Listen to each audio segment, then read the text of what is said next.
Strategy में reorder का मुझे कभी तो पता चल जाता है और कभी इतना वो मेरी इस पे ग्रिप नहीं है रीऑर्डर पे।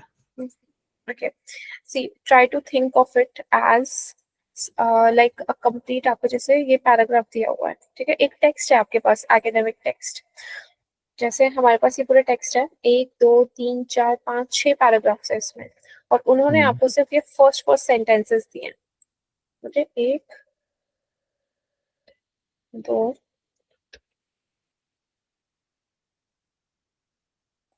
3 और ये वाला 4।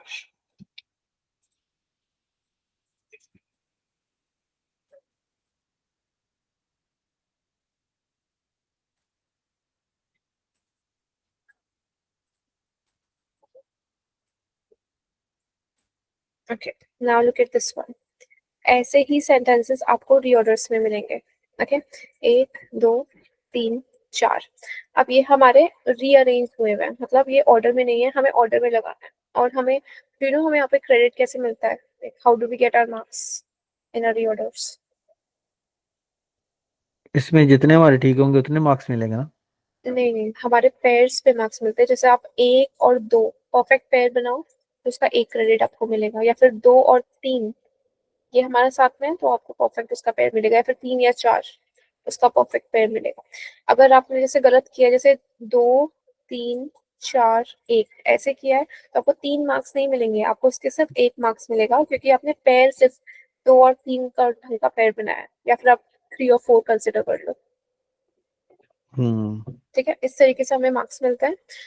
जो 4 वाले सेंटेंसेस होते हैं हमारे इजी होते हैं in comparison with your 5 sentences. So what do you have to do? Firstly आप सबके जितने भी सेंटेंसेस है उसके एक बार कीवर्ड्स ढूंढो, और फिर देखो ये टॉपिक है किस चीज के बारे में। जैसे आप ये बस दूर दूर से एक बार स्किम करो और मुझे बताओ what is the topic of this particular these 4 sentences, वो किस टेक्स्ट के बारे में बात कर रहे हैं, टेक्स्ट का हमारा टॉपिक क्या है?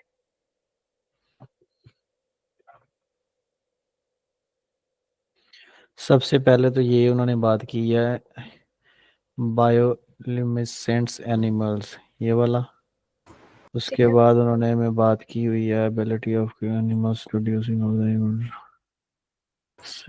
scientists capture the public imaginations. उसके बाद certain animals reduce the impolite has long no ज्यादा तो मैम यही वाला आ रहा है बायोसिंस एनिमल्स। सी बायोलिमिनेसेंस जो है वो मेन टॉपिक है, ठीक है। जी। पहले वाले में उन्होंने बोला है कि इसका जो वर्ल्ड है किसका, बायोलिमिनेसेंस एनिमल्स का, काफी यूनिक है और भरा हुआ है क्रीचर से। फिर उन्होंने बोला बायोलिमिनेसेंस क्या है, वो एक एबिलिटी है कुछ एनिमल्स की, जो वो एमिट करती है या प्रोड्यूस करती है लाइट। फिर उन्होंने बोला कि ये क्या है, ये एक मीन्स ऑफ कम्युनिकेशन भी है। और सबसे वेल नोन क्रिएचर बायोल्यूमिनेसेंट का कौन सा है, एक फायरफ्लाई। तो मतलब हमारा टॉपिक इसमें क्या है कि वो बता रहे हैं बायोल्यूमिनेसेंस है क्या। है क्या? ठीक है, तो आप एक दूसरा ऑप्शन लो, जैसे एक बहुत ही इजी ऑप्शन लो, पोल्यूशन। पोल्यूशन के बारे में हमें अगर बताया, अगर हमें खुद लिखना है पोल्यूशन के बारे में, तो हम सबसे पहले क्या लिखेंगे? if we are writing a text about pollution, what are we supposed to write? The first topic about it, first part, or the first line of the paragraph about it. हम यही बात करेंगे वर्ल्ड पॉपुलेशन के बारे में कि वो Exactly. कैसे ग्रो अप हो रहा है।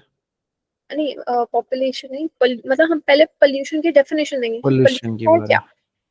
राइट, जैसे इसमें पोल्यूशन। इन्होंने हमको बताया बायोल्यूमिनेसेंस, सबसे पहले आपको ढूंढना है बायोल्यूमिनेसेंस है क्या, मतलब इसमें डेफिनेशन आपको कौन सी लग रही है। Which one do you think among these 4 is the definition of bioluminescence?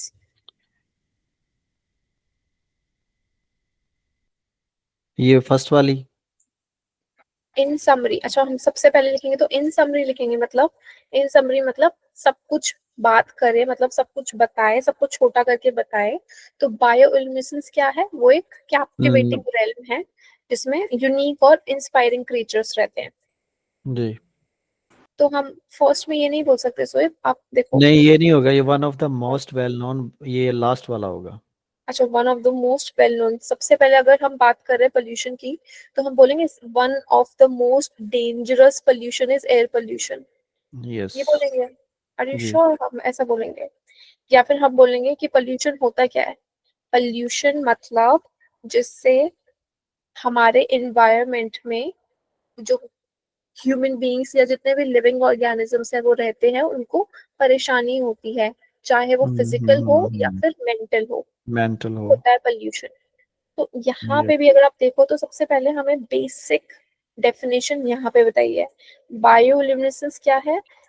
The ability of certain animals to to produce and emit produce light। Emit light. Yep. ठीक है, अब यहाँ पे उन्होंने इज नहीं लिखा है क्योंकि यहाँ पे कॉमा डाल दिया है, तो मतलब ये जो है सेंटेंस ये हमारा यहाँ से बायो इल्यूमिनेसेंस को आपको यहाँ से कनेक्ट करना है। Bioluminescence has long intrigued scientists and captivated the public's imagination। Hmm. Okay, okay. जैसे मैं अगर ये लिखूं, Sohaib comma moderate in writing module, scored 67 overall। तो ये मैंने थोड़ा बताया है, और सोहेब को मैंने कंटिन्यू करा है यहाँ से, सोहेब स्कोर्ड 67 ओवरऑल, और ये मैंने एक्स्ट्रा डिटेल दी है कि वो ही is moderate in writing module. Same इसी की तरह मैंने ये नहीं लिखा Sohaib is moderate in writing module, क्योंकि वो मैंने यहाँ से कंटिन्यू किया है। सेम इसी की तरह I have written bioluminescence has long intrigued and it is the ability of certain animals to produce light। तो ये वाला हमारा फर्स्ट होगा। ओके। अब जब हम उसके बारे में हमने पता कर दिया कि वो चीज है क्या, तब हम नेक्स्ट चीज क्या करेंगे, उसका ही एक पार्टनर ढूंढेंगे, कनेक्शन, इस डेफिनेशन के साथ कनेक्शन वाला दूसरा सेंटेंस। जैसे इसमें बोला है कि बायोएमिसेंस क्या है, जिससे हम प्रोड्यूस और निकालते हैं लाइट, लाइट। एनिमल्स, वो एक फिनोमिनॉन है। तो इसके बाद जी। हम क्या बात करेंगे? उसके बाद ये आएगा bioluminescence can also be means of a communication and defence. Okay, तो सी यहाँ पे आपने एकदम थोड़ी डिफरेंट स्टोरी ले लिया। जैसे अगर मैं बात करूँ, Sohaib also scored 46 in reading. ठीक है, और आप नीचे वाला सेंटेंस देखो, one of the most well known bioluminescent creatures is the firefly. अब उन्होंने यहाँ पे एनिमल्स की बात की और फिर वो बता रहे हैं सबसे इंपॉर्टेंट सबसे वेल नोन क्रीचर कौन सा है, वो फायरफ्लाई है। जिस तरीके से अगर मैं लिखूं कि he had done well in summarized written text, तो आप मुझे ये बताओ, इसके बाद ये वाला सेंटेंस आना चाहिए या ये वाला? नीचे वाला है he had done well in, क्यों ये वाला क्यों आएगा? क्योंकि वो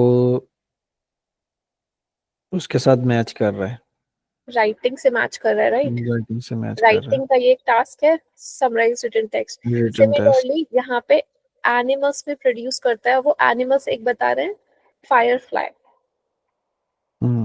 ठीक है, तो उसका उन्होंने बताया, तो ये हमारा परफेक्ट पेयर होगा, इसके साथ हमारा ये ही जाएगा। अच्छा मैम, आपको एक और बात पूछनी थी। अब ये जैसे स्पीकिंग मॉड्यूल के नंबर नहीं जाते उधर लिसनिंग में और रीडिंग में, हाँ नए जाते हैं, पैटर्न पे? अभी भी जाते हैं, ओके। हमारे सबसे ज्यादा जाते हैं समराइज ग्रुप डिस्कशन से। समराइज ग्रुप डिस्कशन से जी। Summarise group discussion is one of the